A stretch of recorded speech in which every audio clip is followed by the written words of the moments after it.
also see what's going on. So welcome again, everyone, and thanks for being here at my first time home seller webinar. I wanted to do this webinar because there's a lot of resources out there for first-time buyers, but I feel like there's not a lot out there for first-time sellers. And my clients have told me this too. And usually when you're selling, it's been quite some time since you bought the home. So things may have changed. And especially right now with the current COVID situation, a lot of things have changed this year. So I wanted to put this together because I feel like anytime you're entering into a real estate transaction, it's a big deal. And the more informed you are and the more educated you are, the more confident you feel. And therefore, you can make better choices too and have less stress around the whole thing. All right, so let's see. It's 12:04, so let's get started. All right, so if you haven't met me yet or haven't worked with me yet, just a little bit about me. I'm a full-time realtor and I'm with Keller Williams Realty. I'm out of the Cambridge office and I actually live in Stoneham. But I have about 10 years experience in the greater Boston area. I work from Boston, Cambridge up through the North Shore and sometimes south of Boston, but mostly north of Boston. And I've chosen to specialize in working with home sellers. I do work with buyers too, but most of my business is actually on the listing side. And I really enjoy that because, in my opinion, the beautiful thing about real estate is that your home is also an investment. And when you're selling, it's your opportunity to reap the rewards of that home ownership, right? Which is sometimes difficult, and you're maximizing the equity in your home. So like I said, I always aim to educate my clients and help them make their best decisions in the market of the moment regarding marketing, negotiation, and the transaction process itself. My team name is Big Picture Realty, and I named it that because I have a filmmaking background, first of all, but also it reflects my belief that each real estate transaction is a part of the bigger picture of my clients' lives. It doesn't happen in a vacuum. Typically, it's part of a major life transition, such as a marriage or a new baby, a job relocation, or some other life event. And also from an investment perspective, it really can be the foundation of a family or an individual's financial future if leveraged effectively. So my job, as I see it, is to be a great listener and to then help my clients realize their vision, to first understand it and then help them get there. So in effect, I think it's a lot like producing a movie. I'm learning about your vision and then helping it come to life. And yeah, so that's me and my husband, gosh, 11 years ago now. And I show you this because this was right before we sold our first home. And this was a turning point in our lives big time because it was our first child, our son Benjamin. And we had just bought a condo in LA where we lived for about 4 years, both pursuing filmmaking careers. But after we had Benjamin, shortly thereafter, going back to work in these very high pressure jobs in Hollywood, long hours, we had a change of heart and we decided to move back to the East Coast, where both of our families live here.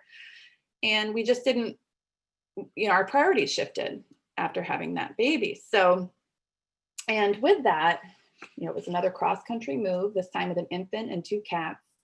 And that property represented all of our assets. There were also a lot of emotions involved, with wanting to spend more time with Benjamin as a new mom, changing careers, and starting fresh in Boston. It was a lot to navigate. There was stress and also excitement, but ultimately that sale opened my eyes to the potential of real estate and how to add value to a property, which we did to get it sold in a down market at the time.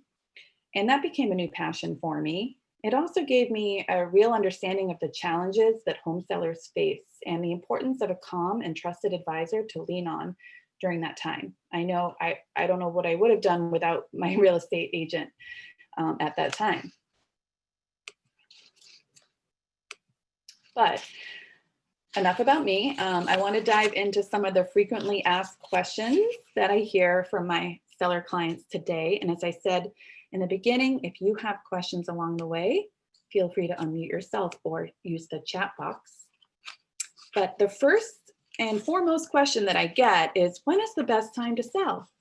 And if you live in New England, you probably know that traditionally the hot selling markets are spring and fall, right? This year has been different. The spring market was pushed into the summer. But what I believe is most important in determining the best time to sell is, besides your own life happenings, obviously, is the factor of supply versus demand in the marketplace. We all know that the basic law of economics governs how much a buyer will pay for any given product. So if you were to go on the market in a quote unquote off time when inventory is lower, you may find you have less people looking than the hot spring market or fall market, but chances are the motivated buyers will actually be willing to pay more due to the lack of inventory. Warren Buffett, you may have heard, is famous for saying zig when others zag. So if you're looking for the best possible price and you have the option, go on the market when less people are selling. It sounds obvious, and yet as human beings, our natural instinct is to go with a herd. So it is counterintuitive too. But the law of supply and demand decrees that doing that, going on the market in the off time, is the best, is in your best interest. And right now, as a heads up, the market is definitely weighted in favor of sellers. Inventory is still very low. And there are many buyers shopping because of the ultra low interest rates, right? I mean, they've never been lower. And of course, these dynamics may change, because if we go into a recession and or foreclosures start hitting the market, God forbid, but it may very well happen, then there'll be more supply and the tables could turn and the market could favor buyers. So if you're thinking of selling in the next year or two, maybe it's food for thought. Could you push your time frame up and do it while supply is low and demand is high? Any questions about that? Okay, great. All right, so I apologize. I don't have a question about, but I thought I was supposed to be registered for a first-time home buyers course, and it's not that. I do apologize. But I'm going to. I mean, the information is maybe needed down the road, but not right now. So I don't know how to get involved with that. So I won't mess you guys' time up. I'm gonna excuse myself out of the meeting. Okay, but, no problem. All right. Thank you so much. Yes. Bye-bye. Yeah. All right. Well, moving on. As a seller, you'll want to be aware of the cost of selling so you can calculate your net proceeds from the sale. So whenever I do a listing presentation with a potential seller, I prepare a sheet much like this with an estimate of the selling price range, as you'll see on the top, and then all the associated costs so that there are no surprises to the seller. And the costs do vary from state to state a bit. And in Massachusetts, the seller is responsible for paying the commission, which is then split with the buyer's broker. Then they pay stamps tax, which is a state tax, which calculates out at $4.56 per $1,000 of sale price. So it usually ends up being $2,000 or $3,000, somewhere around there at the end of the day. Then they pay the attorney's fee, which is a flat fee. And quick side note, always use a real estate attorney. I know some clients, they say, oh, my estate attorney or my divorce attorney can do real estate too. Sure, they can. And yet, if they don't do it every single day, then there might be things that they're not familiar with. And sometimes, if they're not specializing in real estate, their unfamiliarity can cause a deal to go sideways. I've seen it happen. So just like you wouldn't go to, a podiatrist for an eye problem, don't go to another attorney for a real estate problem or real estate transaction, I should say. Stick to the specialists. And again, it's a flat fee. They're not going to charge you hourly. And typically it ranges from about 1,000 up to like 1,300 or so, 1,500 maybe. And they will, the seller's attorney will prepare the purchase and sale agreement, and they'll review any revisions and addenda that the buyer's attorney will provide. They can also attend the closing on your behalf if you provide them power of attorney. I always recommend doing that, and even more so during COVID, but also it just reduces liability for you because you're not sitting in the same room at the closing with the buyer for a period of time, as well as it's just way more convenient because sometimes closings are not, the time is not confirmed until the day before. So you don't have to have your whole day open. You can have all your documents done ahead of time, and then the attorney will take care of everything on your behalf on the actual closing day. The other costs are the smoke certificate, which in Massachusetts, sellers are required to provide that at the time of closing, stating that all the smoke detectors and carbon monoxide detectors are working and in the right locations. And that's typically $25 to $50. It varies by town or city, and you'll have your town or city fire prevention department come in and do that inspection for you. I do arrange that for my sellers. And then lastly, for single family homes, we'll need to get a final water bill, and that's typically like $25. And for condos, we'll have to get a 60 certificate. There's no cost for getting that. It just states that there are no liens being transferred with the property. So basically all the condo association fees are paid, or if there's any assessments, they're paid up to the date of the closing. Also, there might be like miscellaneous recording fees, usually $200 or $300. So you see that in there too. Again, I just don't want any surprises. But the nice thing is that for the seller, all these costs are paid out of the proceeds of the sale. So nothing is actually required upfront. It's going to be all handled at the settlement for you. The closing attorney will disperse the checks, and then you'll receive a check or a wire for the balance of the funds, whichever you prefer. And that's the number you see at the bottom here. So again, if we meet regarding your property, I'll create a breakdown of like this for you and your property. Any questions? Okay, great. And okay, so maybe this is the elephant in the room. Some people might be thinking, well, why not save the cost of the commission and handle this on my own? And yes, you could post it on Zillow or some other sites for free.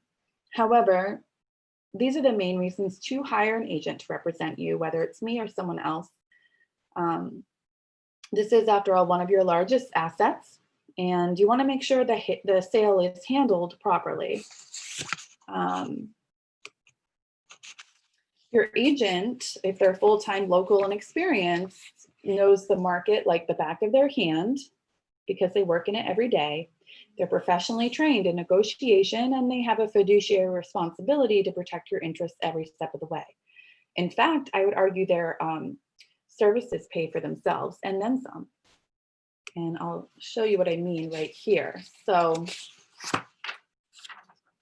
studies like this one, and this is by Collateral Analytics in 2017, have found that agent-driven sales are higher on average than for sale by owner sales. Why is that? Well, going back to the law of supply and demand that we talked about before, the more powerful your marketing is, the more exposure you'll get. And what happens to the price when more people want the same thing? It goes up, right? Just like at an auction, for example. So you want to make sure you have the best marketing possible. It has a direct impact on your price. Also, buyers who look at for sale by owners are doing that because they're looking for a deal. It's just like if you were to go shopping on eBay or Craigslist versus going to the mall. When you go to Long's Jewelry, for example, to buy a ring, you know you're paying market prices. It's no secret, but you also know that it's a legitimate piece. And if there's any issue after the fact, you can go back to the merchant. And it's the same thing, you know, with home buying. The buyer and the seller can't both save the same dollar. And the buyers who are willing to pay the top of market prices are not shopping for sale by owners. They want to work through a licensed, reputable broker. Also, with an agent, you have third-party professional negotiation. We negotiate all day, every day. And even if you are a trained negotiator, when you have hundreds of thousands of dollars of your own money at stake, it's tough to stay cool and make your best decisions. It's really best to have someone at an arm's length from the transaction advising you. All right. So again, open any questions. All right, so a lot of times when people are selling, they're also buying. And that in itself can cause quite a bit of stress for people. People are wondering about how to time the transactions, how to make sure they're not homeless or carrying two mortgages. So naturally, you know, many people come to me and they say they want to find their new home before they sell.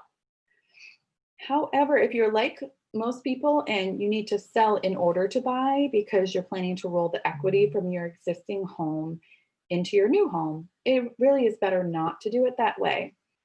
In fact, you'll likely lose money because with a home sale contingency, meaning you're submitting an offer, but it's subject to selling your home before you can close on the new home, you'll have to increase your offer price to make it appealing at all to the seller of the home you're trying to buy.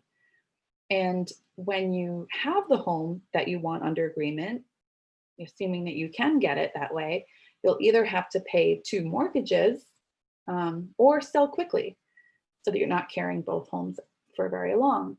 And that could mean lowering the price on your existing home that you're selling. So I would say don't put the cart before the horse. Again, it's a seller's market right now. So I would sell the current home, and while it's under contract, then you can shop for the new home. You'll be a much stronger buyer, but if you feel pressured for time, and that's understandable, I always recommend doing a use and occupancy or a rent back with your buyers. So you're renting back from the new owners basically for a period of time. You could do like 2 to 4 weeks or up to 60 days. That's usually the limit. That takes the pressure off from having to find the new home right away and also from having to do 2 closings back to back. So I think it makes it a much smoother transaction and much less stressful for you. Now, if you had a cash buyer, you could actually extend that for as long as you want, like 6 months, a year, if you had a cash buyer on your home. But the 60 days is a limit because the lender is lending to that buyer as an owner occupant, not an investor. So they have to move into the property within 60 days. Now you could also make the sale of your current home subject to finding the new home so that you have even more flexibility. So that way you reserve your right to withdraw from the deal as a seller if you don't find a home you love within a designated time frame. So we would just put on the listing that the sale is subject to the seller finding suitable new home. And this strategy could mean that we decrease the buyer pool a little bit because it means buyers have to be more flexible in their timing. But again, you know, as a seller in this market, you really are in the driver's seat and you can kind of dictate the terms. So if this makes your life easier and saves you some stress and anxiety, then by all means, we can absolutely do it that way. Any questions? Okay, great. Let's move on. So here is an overview of the listing timeline from the seller's perspective. And you'll notice there's 3 steps before active marketing. And that's why I say that it's never too early to meet with your agent, and you'll get an idea of what you can expect to sell your home for, and also what you could maybe do to improve the marketability and value of your home. And you never have to do anything. I can sell a home as is, no problem.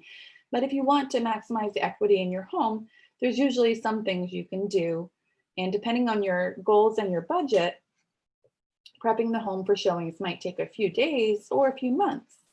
So at our initial meeting, we'll put a tentative timeline on the calendar for photos, when to make the listing live, and when to have the first showing. You'll decide how long that you need to declutter and maybe do repairs or touch-ups, move furniture into storage, and possibly do some staging. I will advise you on staging. Oh, I see a hand raised.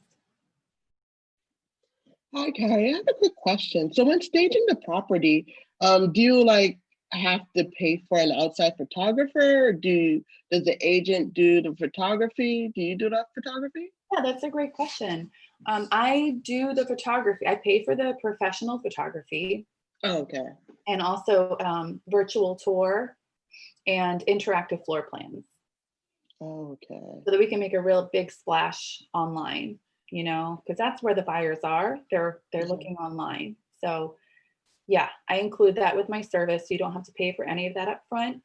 I also include some light staging. So I help you using what you have in your home, Okay. rearrange or do some light staging, things like that. If we want to bring in a professional stager, and that's entirely up to you, that would be your expense, but I can introduce you to stagers who can do it at different budget levels. I have some that do it very reasonably. Well, how much is it normally the price range for something like that? Where's like the starting point? For staging, it varies a lot because it depends on whether it's an empty house, how big the home is, and things like that. But I recently had a stager do like a 3-bedroom, 2-bathroom home, and it was around $2,500, which I think Oh, is okay. extremely reasonable, because that includes the rental of the furniture and also them coming in and setting it up and then taking it all down, and it looks gorgeous, That's great. so Oh, it sounds great. that's like Thank the you. lower end. It can go much higher, but that is the lower end, and they do a great job. Okay, sounds great. Thank you very much. You're welcome. Thank you for asking. Yeah, so basically, like I said, I'll advise you on staging, give you tips, ideas. Decluttering is the number one thing. I mean, we all have a ton of clutter. It's just, we live in our homes, so that's how it goes. So I always advise to just, start packing and put things away, either in the basement. You could rent a pod or put it in storage. Maybe just get rid of a lot of stuff. But decluttering is always the number one thing, because we want buyers to come in and kind of see themselves living there, see the rooms, it's themselves and the space, and not the stuff in them. So, but beyond that, like I mentioned just now, we can also talk about staging if that's something that you're interested in to maximize your value. All right, so then we move into the listing setup phase. And whenever you're done prepping the home, I'll have my professional photographer come in and do their photos and virtual tour, interactive floor plans. In the meantime, I'll be working on the listing details and making sure we have a super thorough listing. I want to have everything in there. I'll also ask you for your favorite features of the house so I can make sure that those are highlighted. And this way, when everything is thorough and accurate as possible, it empowers the buyer to make a strong offer right off the bat, because they've got all the information they need to do that. And then once I get the marketing media back, I'll send you over the draft listing to review and approve, and we'll firm up the showing strategy. With the showings, you can either block out times that don't work for you, We can request 24-hour notice, 48-hour notice. We can do an open house or multiple open houses or only do private showings. It's really all based on your preferences and the market dynamics too. I'll advise you on what's working really well. And right now, because of COVID, you know, some sellers are doing different things. Some are like leaving for the weekend and we're just doing showings all weekend. Or, you know, they only want to do accompanied showings, so the agent has to be there at all times. You know, it depends on what your situation is. If you have high risk people or children, it might be different. But anyways, you can make that mutually agreeable and safe, and everyone has to wear masks, of course, and all the other protocols during COVID. Donna, did you have another question?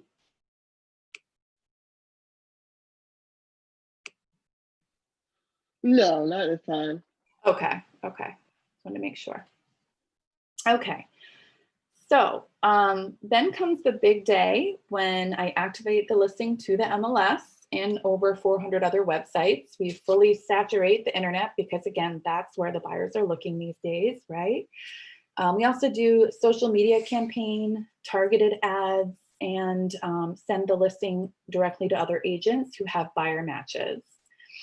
And we also invite neighbors to share with their families and friends. We used to invite neighbors to the open house, but that doesn't really make sense anymore with COVID. You know, we don't want to cram the open houses, but we do ask them to share the virtual tour via email with people in their circle of friends and family or people that might be moving to the area. And they love to have the opportunity to help choose their new neighbor. So we leverage their networks that way.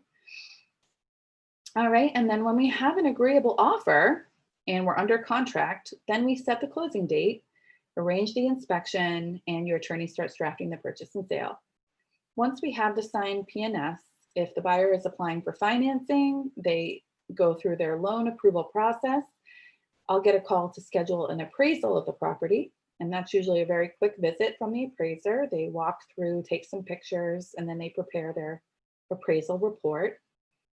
And that's kind of the last major hurdle in the transaction. Most of the time it's not an issue. Usually the only time I've seen it be an issue is if we have a major bidding war and you know, the purchase price goes way over asking.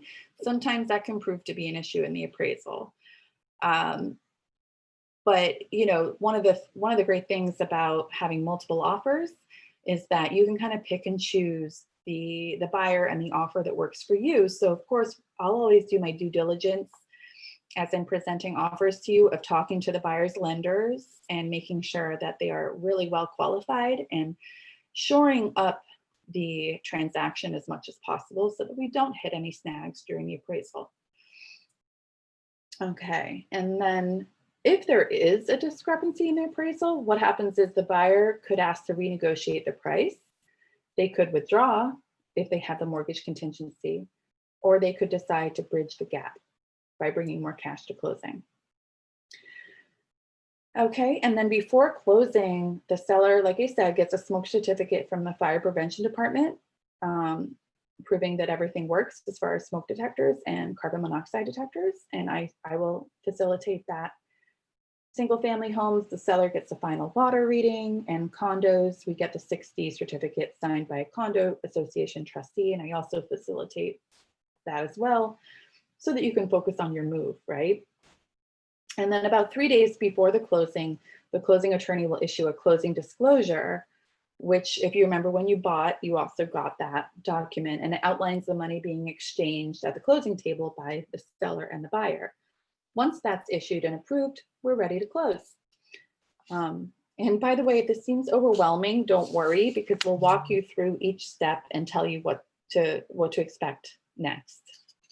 But does anyone have any other questions about the process?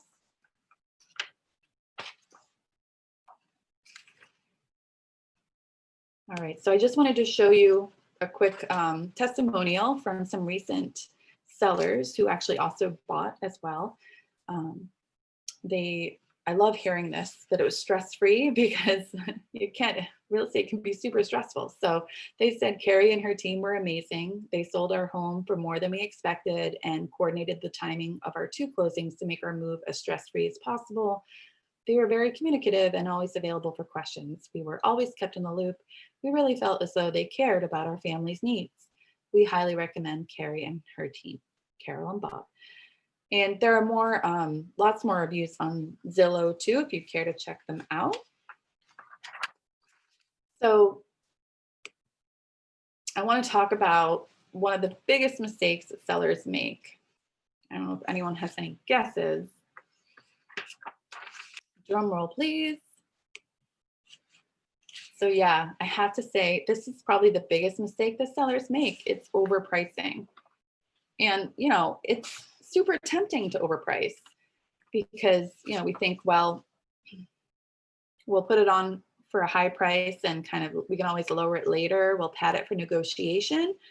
Maybe the Zestimate is inaccurate. Maybe other realtors are telling you what you want to hear just to get the listing. But when you overprice, you really do self-sabotage that first impression on the market, which is so important. You know, when you're thinking about pricing, put your buyer's hat back on. Home buyers are looking for value and features, and they're comparing what's on the market and deciding where they can get the most value, and that is going to be the home they're going to buy. And yes, it is, again, a very hot seller's market. So you might think, well, let's start high. But because it's a seller's market, it's also a super fast market. And so you have to be careful, because if your home doesn't sell in the first weekend, it already is starting to look stale to buyers. They're already saying, well, why didn't it sell yet?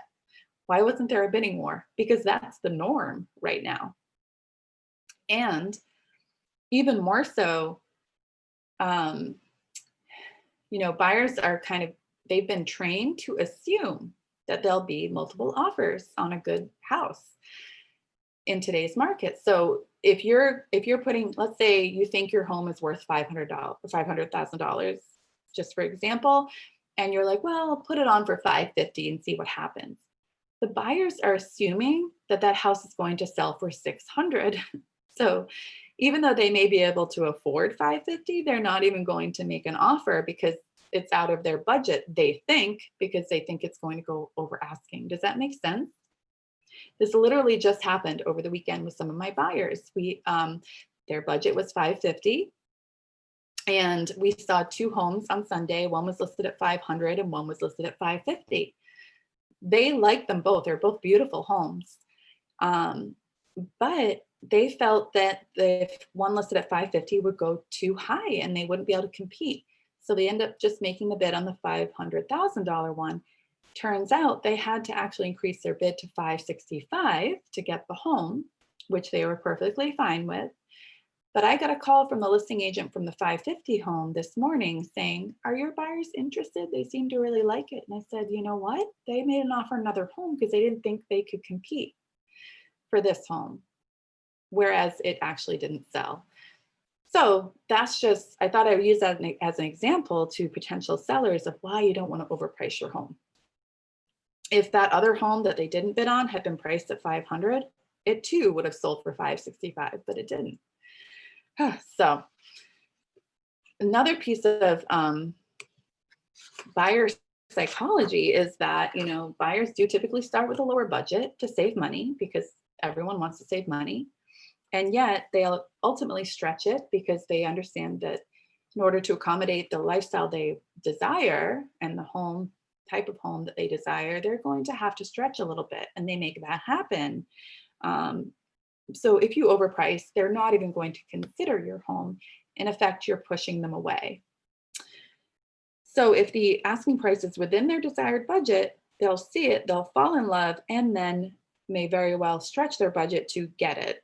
So my job is to make your listing a buyer magnet, and price is the #1 marketing tool to do that.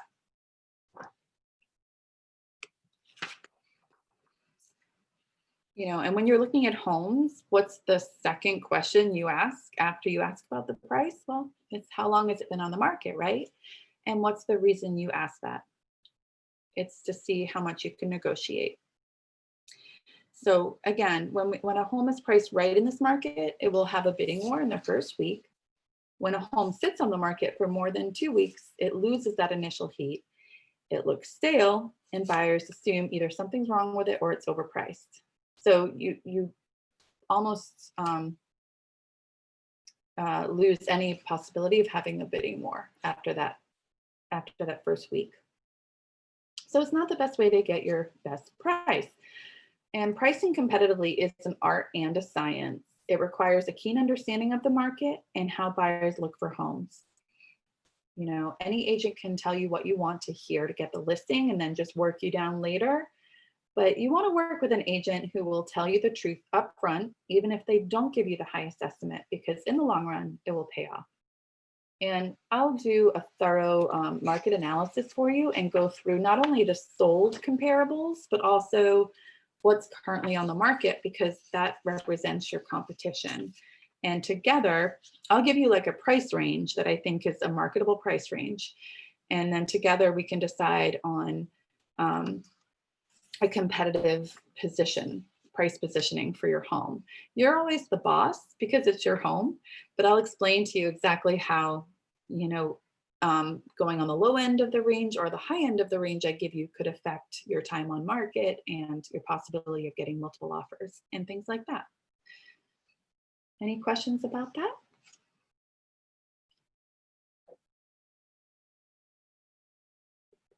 Awesome. Well, it's about time to wrap it up. I am just going to review the main takeaways. So as I mentioned, pricing and presentation are prime importance to getting your best price. It's a lot of P's.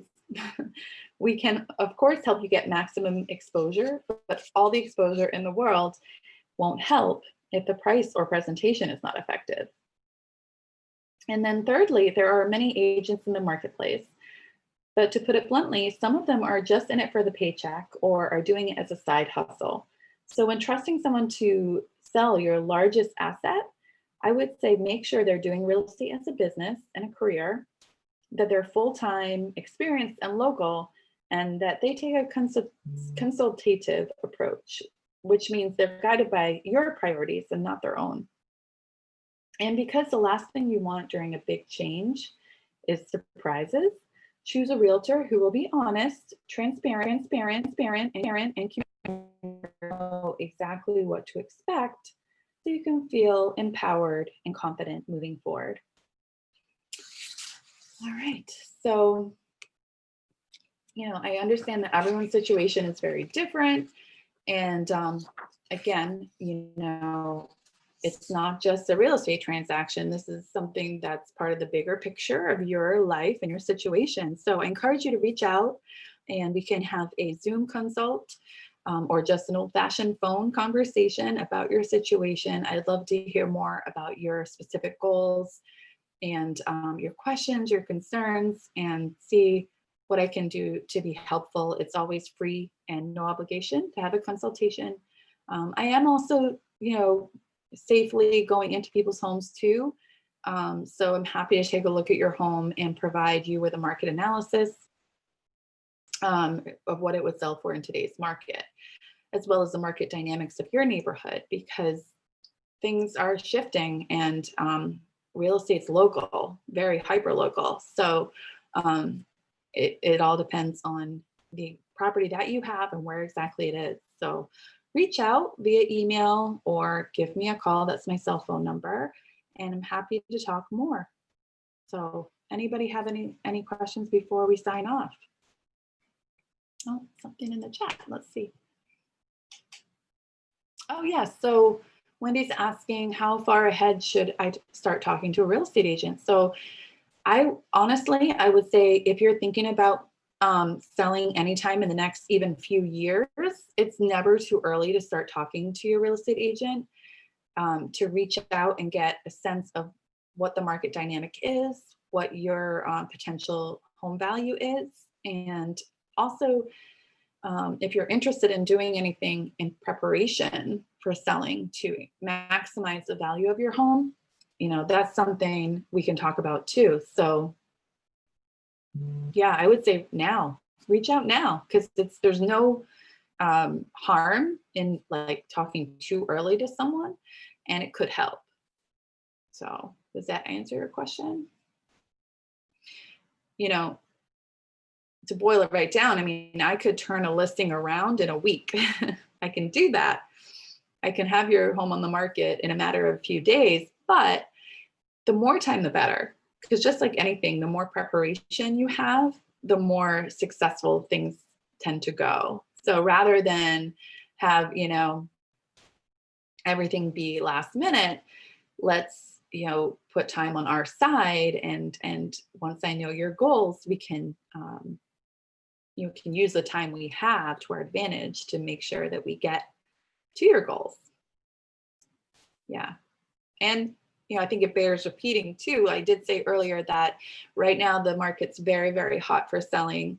We don't know what's going to happen in the future. There's a lot of variables, a lot of unknowns. Right now, the incredibly low interest rates are really driving the market because buyers can't afford to buy more. They can afford to pay more due to the fact that interest rates are so low. I have a chart I could share with you that shows visually how dramatically the interest rates affect the true cost of a home. And it's pretty incredible. A quarter or a half percentage point makes a huge difference. So as soon as those interest rates go up, and that's probably going to happen second quarter next year, that's going to have an impact on the real estate market. So I don't know what's going to happen in the future. I just know that right now it's an incredible time to sell.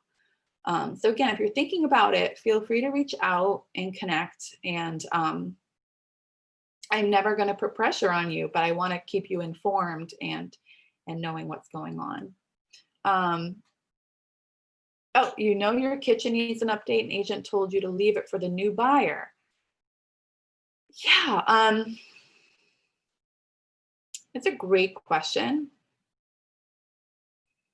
I think it really depends on your budget and your goals. I can sell a home in any condition. Absolutely. You don't have to lift a finger. And usually something as big as renovating a whole kitchen, might not be convenient for you to do that just to sell the home. Because again, that could take 6 months, right? And the market could change in that time frame. 6 months, a lot could change. So I would say, yeah, probably just leave it for the new buyer, unless you want to do, some more just easy kind of updates. But I would have to really take a look at the kitchen and kind of be able to advise you specifically on that. And that's kind of what that first consultation is for. So we could do that via Zoom, or I could swing by the house with my mask and gloves and take a quick look at it that way. And give you a better idea. It also depends like where you are, what the kind of buyer pool is there, to see if it's really worthwhile. I want you to get the most bang for your buck. So I would say let's look at that together via Zoom or in person for the kitchen. Nancy said, we are preparing our house now to sell. How long is it usually between accepting an offer and closing? Great question. So usually between accepted offer and closing, it's about 45 days, about 6 weeks. That's the typical time frame when the buyer has a mortgage, which is, usually what happens. They have to have the mortgage approved. So that process takes about 3 to 4 weeks, and that's the majority of that time. Thanks, Christina. Thanks for coming. So again, though, Nancy, because it's a seller's market, we can extend that timeline too. So it's not uncommon for a seller to say, I'd prefer a 60-day closing or even a 90-day closing, or to do the UNO that I mentioned earlier, which is a use and occupancy or rent back. So that means that you can close on the property, but rent back for up to 60 days after the closing. So you can continue to live there. So I don't know if that's something where you want more time or if you're looking to move as soon as possible, but those are some options that you have available to you to determine the timing of the sale and your move. But to answer your question, yes, typically 45 days. These are great questions, you guys. I mean, I could sit here and talk about this all day. So feel free to shout out more questions.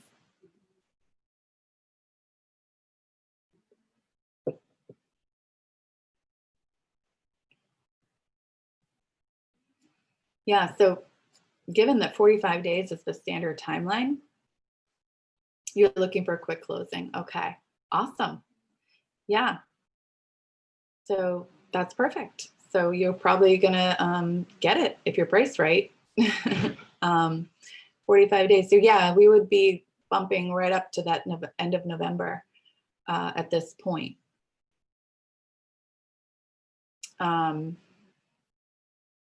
So cool.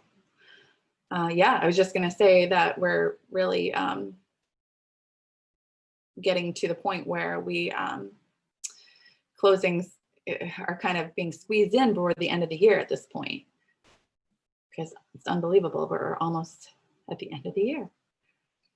Great. Well, you're so welcome. Thank you so much for carving out this time to be here today. I hope it was helpful, and look forward to hopefully connecting with some of you one-on-one and learning more about how I can help out. Thank you so much, and have a great rest of your day. Take care. Bye, guys.